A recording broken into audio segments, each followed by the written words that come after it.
السلام البنات ورحمة الله تعالى وبركاته. صباحكم مبروك. كي دايرين؟ كيف حالكم؟ كيف احوالكم البنات؟ واحد المشكل كيطيحوا فيه جميع الاخوات اللي كيخيطوا، يعني اللي كيكونوا متمكنينش من الخياطه. كيجوني بزاف ديال الناس كيتشكاو من الخياطه، وكنضطر انني نحل بياسه ونعاودها في الفصاله وفي كل شيء. كيف ما كتشوفوا معايا هذا الثوب هذا او هذا التشامير هذا، بالنسبه لينا حنا كنقولوا تشامير، كاين اللي كيقول كسوه. كيف ما كتشوفوا كاين الديكالاج هنا. السيده هنا كاين اكثر من 80 سنتيم. الماكسيمو ديال العرض تاع الجلال بالنسبه للبيجامه عاديه ديال الدار او ديال المناسبه 80 سنتيم. جلابه 80 سنتيم، الله يجعل البركه، باش ما كيوقعش عندنا هذا المشكل اللي وقع مع هذه السيده هذه. هذه السيده هذه ملي عبرت لقيت 90 سنتيم، بزاف. هذا راه ما بقاش عرض، هذا راه ولا قيطون. المهم علينا، اللي وقع لهاد السيده هو انه ملي جات كتمونطي هاد البياسه هادي، للاسف هي ما دايرش سيرفيلاج اللي هو السورجي، كنقولوا حنا السورجي ما دايراش. فمني كتجي كتمونطي كتخيط جوج خياطات كما كتشوفوا هكا، جوج خياطات، وكتعاود تثني عاوتاني الثوب. فمني كتثني كيوقع عندها واحد المشكل، هو انه كيولي عندها واحد الجهه صغر من جهه، ومني السيده كتلبس البياسه ديالها كيوقع عندها ديكالاج، يعني كتكون طايحه في جليل من واحد الجهه وكتكون دايره، يعني الخياطه كتكون دايره، ما كتبقاش الخياطه في الجنب ديال السيده، كتولي مايله شيء ما.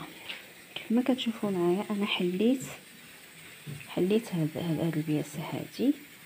حاولت انني ما امكن انني نشوف التركيز، شديته هنايا بالفنيته ودرت الكتف مع الكتف. كما كتشوفوا ما كاينش سيرفيلاج، يعني تنظيف ما كاينش.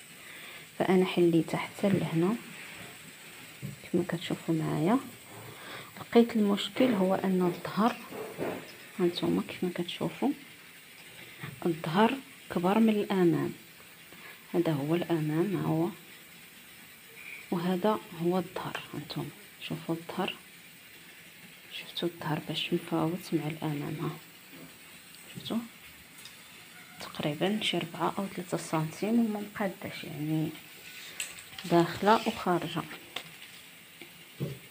انا برليكم، شفتوا يعني اكثر من 5 سنتيم باش مفاوته مع الظهر.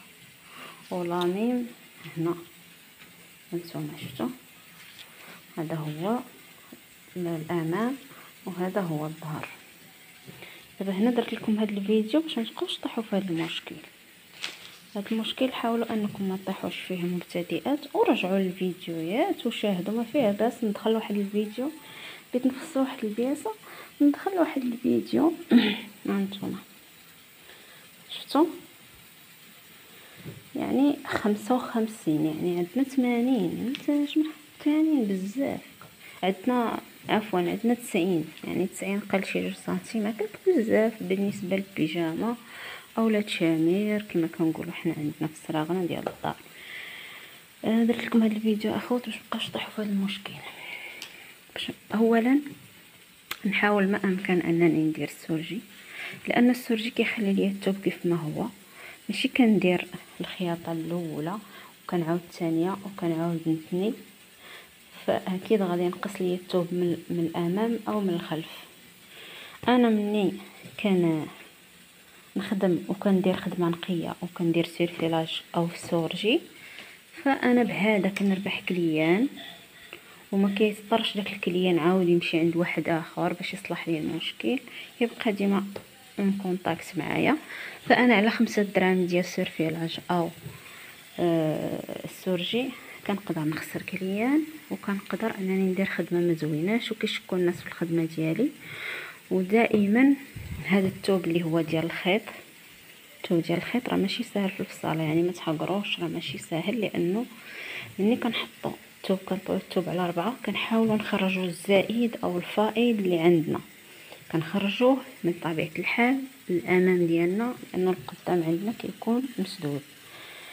بحال دابا كيف ما كتشوفوا هنا كاينه خويه، ها هي هاد الخويه هذه ما خصنيش نخليها، خصني يكون عندي الثوب على الثوب، نتاكد مزيان عاد نبدا الفصاله ديالي باش ما يكونش عندي هاد المشكل.